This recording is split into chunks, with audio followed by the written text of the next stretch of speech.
নগাঁও বট্টদবা যি নতুন সমষ্টি এই নতুন সমষ্টিৰ অন্তৰ্গত যিসকল হিতাধিকাৰী তেখেতসকলক আজি ৫,৭০৪টা পৰিয়ালক আমি নতুন ৰেচন কাৰ্ড বিতৰণ কৰিছোঁ। ইয়াত ২৮,০০০ৰো অধিক তেখেতসকলৰ পৰিয়ালৰ সদস্য উপকৃত হ'ব।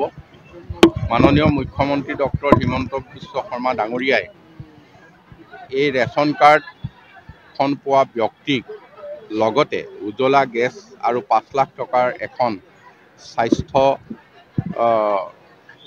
কাৰ্ড যিখন হৈছে প্ৰধানমন্ত্ৰীৰ জন আৰোগ্য যোজনা আৰু মুখ্যমন্ত্ৰীৰ জন আৰোগ্য যোজনাৰ অন্তৰ্গত আৰু প্ৰতিটো পৰিয়ালে এই ৫ লাখ টকাৰ চিকিৎসা সাহায্য লাভ কৰিব।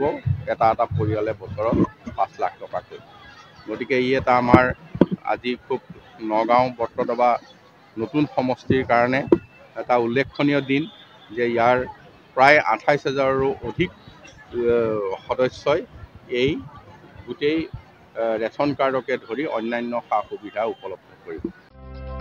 আপুনি ঔষধ বিচাৰি হাবাথুৰি খাইছে নেকি?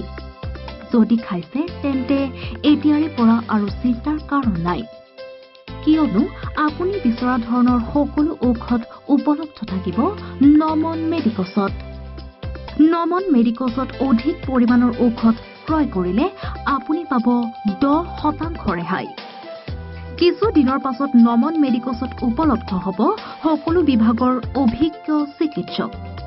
গতিকে দেৰি কিয় কৰিছে? আমাৰ ঠিকনা গণেশগুৰি স্বৰ্গীয় খগেন মহন্ত পথ, দিছপুৰ পলিক্লিনিকৰ বিপৰীতে।